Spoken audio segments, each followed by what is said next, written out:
राजस्थान का जलियांवाला बाग कहलाने वाला मानगढ़ धाम को लेकर केंद्र सरकार ने एक बड़ा फैसला सुनाया है। जिस मानगढ़ धाम का दौरा खुद प्रधानमंत्री नरेंद्र मोदी ने किया था, उसी मानगढ़ धाम को लेकर केंद्र सरकार ने एक बड़ा बयान जारी किया है। दरअसल सांसद हनुमान बेनीवाल ने संसद में मानगढ़ धाम को राष्ट्रीय स्मारक घोषित करने की अपील की थी।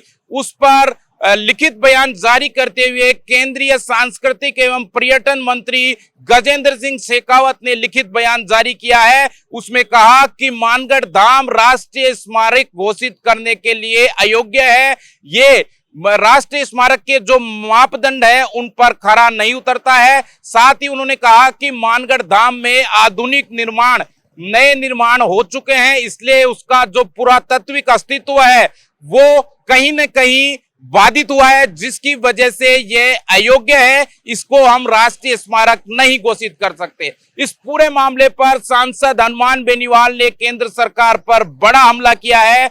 बेनीवाल ने कहा कि सरकार, खुद मोदी ने वहां का दौरा किया था और आदिवासियों ने जो बलिदान दिया था, उस बलिदान की कोई कीमत भारतीय जनता पार्टी के नेताओं के लिए नहीं है। आदिवासियों के वोट लेने के लिए तो जो बीजेपी है वो अपना दम भरती है, लेकिन जो 1500 से ज्यादा, आपको बता दें 1913 में अंग्रेजी हुकूमत के द्वारा वहां के आदिवासी जो भील थे उन पर गोलियां चलाई गई थी। लाखों लोग उस आंदोलन में जुटे थे, जिनमें से करीब 1500 से ज्यादा लोगों ने अपनी जानें गंवाई थी, जिसके कारण इस मानगढ़ धाम को जलियांवाला बाग हत्याकांड राजस्थान के नाम से दूसरा नाम दिया गया। आपको बता दें, सांसद बेनीवाल ने कहा कि ये उन आदिवासी लोगों का अपमान है, साथ ही जिन्होंने भारत की आजादी के लिए अपनी जानों की कुर्बानी दी थी, उस कुर्बानी का अपमान है, उस बलिदान का अपमान है, जिसे भारत की आजादी के लिए लोगों ने अपनी जान गंवाई थी।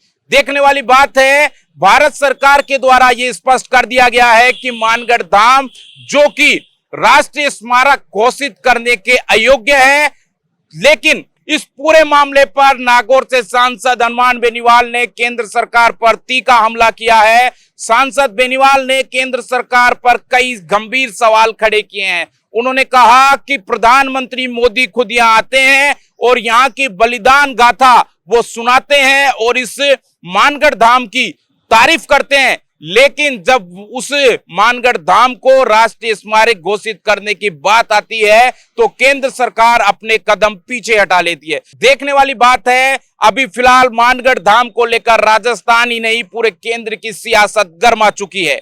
कैमरामैन सचिन यादव के साथ मैं Sachin Gupta, golden in news, Jaipur.